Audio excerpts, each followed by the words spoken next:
ननद जी, आपके ससुराल वाले आप पर इतना खर्च करते हैं, फिर मेरे मायके वालों से इतनी उम्मीद क्यों? सुनो राधा, इस बार राखी पर अपने मायके से कहना कि बच्चों के लिए अच्छे कपड़े और तुम्हारे भाई के लिए सोने की चैन जरूर भेजें। पिछले साल बहुत हल्का सामान आया था। सुबह सुबह रसोई में चाय बनाती राधा के कानों में उसकी सास कमला देवी की आवाज़ पड़ी। आवाज़ में वही पुराना ताना था, वही उम्मीदें थी जो शादी के बाद से कभी ख़त्म ही नहीं हुई थी। राधा ने धीमे से जी माँ जी कहा, फिर चुपचाप चाय कप में डालने लगी, लेकिन उसके चेहरे की उदासी साफ बता रही थी कि अंदर कुछ टूट रहा है। राधा एक साधारण परिवार की लड़की थी। उसके पिता सरकारी स्कूल में क्लर्क थे और माँ सिलाई करके घर चलाने में मदद करती थी। बड़ी मुश्किल से उन्होंने अपनी बेटी की शादी अच्छे घर में की थी। शादी में अपनी हैसियत से कहीं ज़्यादा खर्च किया था, यहाँ तक कि राधा की माँ ने अपने गहने तक बेच दिए थे ताकि बेटी ससुराल में सम्मान से रहे। लेकिन शादी के बाद भी मांगों का सिलसिला ख़त्म नहीं हुआ। कभी त्योहार के नाम पर, कभी रिश्तेदारों के सामने इज्जत के नाम पर, तो कभी बच्चों के बहाने। हर बार राधा के मायके से कुछ न कुछ मंगवाया जाता। उस दिन दोपहर में घर में राधा की ननद सीमा आई हुई थी। सीमा की शादी शहर के बड़े बिजनेसमैन परिवार में हुई थी। आते ही पूरे घर में उसकी खातिरदारी शुरू हो गई। सास ने उसके पसंद के पकवान बनाए, पति राजेश बाजार से मिठाइयाँ ले आया और ससुर जी भी बार बार उसकी तारीफ करते नहीं थक रहे थे। सीमा बड़े गर्व से अपने नए गहने दिखा रही थी। मम्मी देखो ना, इस बार सासू माँ ने मुझे डायमंड का सेट दिलवाया है, और पिछले महीने मायके से लौटते वक्त मम्मी जी ने 50,000 रुपये भी दिए थे शॉपिंग के लिए। कमला देवी खुश होकर बोली, अरे वाह, आखिर हमारी बेटी है ही इतनी किस्मत वाली। राधा चुपचाप रसोई से सब सुन रही थी। उसके हाथ काम कर रहे थे, लेकिन मन कहीं और था।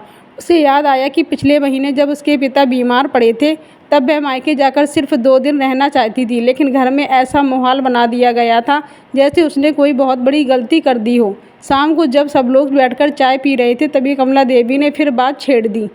राधा, इस बार अपने भाई से कहना कि राखी पर थोड़ा ढंग का सामान भेजें, आखिर हमारी भी समाज में इज्जत है। इतना सुनते ही राधा के अंदर सालों से दबा दर्द अचानक बाहर आ गया। उसने पहली बार सिर उठाकर अपनी सास और ननद की तरफ देखा। उसकी आंखें भरी हुई थीं, लेकिन आवाज़ बिल्कुल साफ और मजबूत थी। माँ जी, एक बात पूछूं? घर में अचानक सन्नाटा छा गया, क्योंकि राधा ने आज तक कभी इस तरह जवाब नहीं दिया था। कमला देवी बोली, हाँ पूछो। राधा ने सीमा की तरफ देखते हुए कहा, ननद जी, आपके ससुराल वाले आप पर कितना खर्च कर देते हैं। हर बार गिफ्ट, पैसे, गहने सब कुछ देते हैं, फिर मेरे मायके वालों से इतनी उम्मीद क्यों की जाती है? क्या सिर्फ बहू का मायका ही देने के लिए होता है? सीमा का चेहरा उतर गया। कमला देवी भी कुछ पल के लिए चुप रह गई, लेकिन अगले ही पल उन्होंने गुस्से में कहा, बहुत जुबान चलने लगी है तुम्हारी। बहू होकर अपनी ननद से बराबरी करोगी? राधा की आंखों में आंसू निकल पड़े, लेकिन इस बार उसने खुद को रोका नहीं। मैं बराबरी नहीं कर रही माँ जी, बस इतना पूछ रही हूँ कि नियम सिर्फ मेरे मायके के लिए ही क्यों है?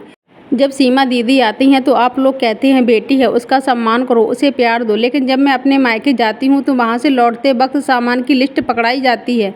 क्या मेरी माँ बाप की कोई इज्जत नहीं? उन्होंने शादी में अपनी पूरी जमा पूंजी लगा दी, फिर भी आज तक उन्हें चैन से जीने नहीं दिया गया। राजेश ने पहली बार अपनी पत्नी की आंखों में इतना दर्द देखा था।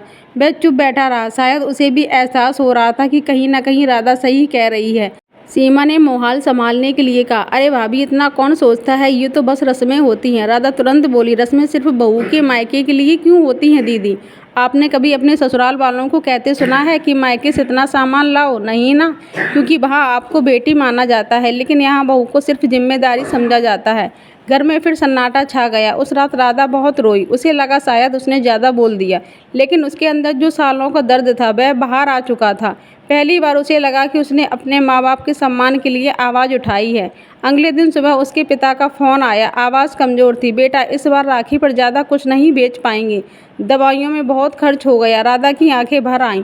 उसने खुद को संभालते हुए कहा, पापा, आपको कुछ भेजने की ज़रूरत नहीं है, बस आप ठीक रहिए।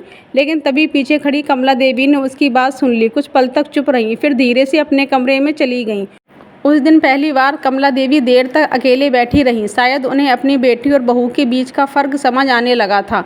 उन्हें याद आया कि जब सीमा की शादी हुई थी और एक बार उसकी सास ने उसे ताना मारा था, तब वह कितनी नाराज़ हुई थी।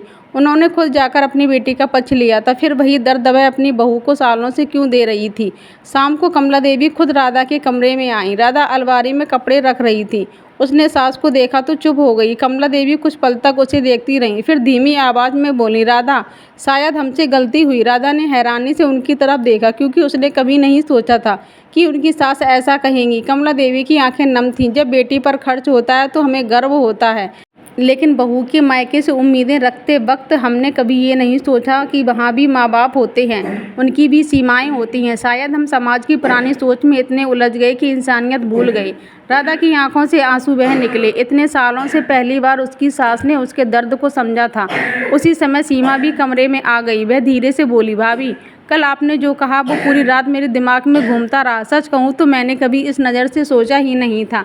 शायद इसीलिए क्योंकि मैं हमेशा बेटी रही, बहू का दर्द समझ ही नहीं पाई। राधा कुछ नहीं बोली, बस उसकी आंखों में जमा दर्द धीरे धीरे हल्का होने लगा। राखी का दिन आया। इस बार राधा के मायके से सिर्फ एक छोटा सा डिब्बा आया जिसमें घर के बने लड्डू और राखियाँ थीं। साथ में उसकी माँ का एक छोटा सा पत्र था, बेटी, इस बार ज़्यादा कुछ नहीं बेच पाए, लेकिन दुआ है कि तू हमेशा खुश रहे। पहले जहाँ ऐसे सामान देखकर ताने सुनने पड़ते थे, वहीं इस बार कमला देवी ने खुद वह डिब्बा सबके सामने खोला और मुस्कुराकर बोली, दुनिया की सबसे कीमती चीज़ पैसे नहीं, अपनेपन का प्यार होता है। फिर उन्होंने राधा से कहा, चल बहू, आज तेरे हाथ की खीर खाएंगे, और हाँ, शाम को अपने पापा से वीडियो कॉल जरूर कराना, हमें उनका हाल भी पूछना है। राधा की आंखें भर आईं। उसे लगा जैसे आज पहली बार इस घर में सिर्फ बहू नहीं बल्कि इंसान समझी गई है। उस शाम जब राधा ने अपने पिता से वीडियो कॉल पर बात करवाई तो कमला देवी ने फोल्डेड हैंड्स करके कहा, भाई साहब, आपने हमें बहुत अच्छी बेटी दी है और अब हमें उससे कुछ नहीं चाहिए सिवा उसके साथ और सम्मान के। फ़ोन के उस तरफ बैठे राधा के पिता की आंखें नम हो गईं। शायद पहली बार उन्हें लगा कि उनकी बेटी सच में अपने घर में खुश है, और राधा वह चुपचाप खड़ी सब देख रही थी। उसके चेहरे पर हल्की मुस्कान थी, क्योंकि आज उसने सिर्फ अपने लिए नहीं बल्कि उस बहू के लिए आवाज़ उठाई थी जिसके मायके का प्यार अक्सर लोगों की उम्मीदों की बोझ तले दब जाता है। दोस्तों, अगर आपको ये कहानी दिल को छू गई हो तो कमेंट में बताएं, ज़रूर लिखें।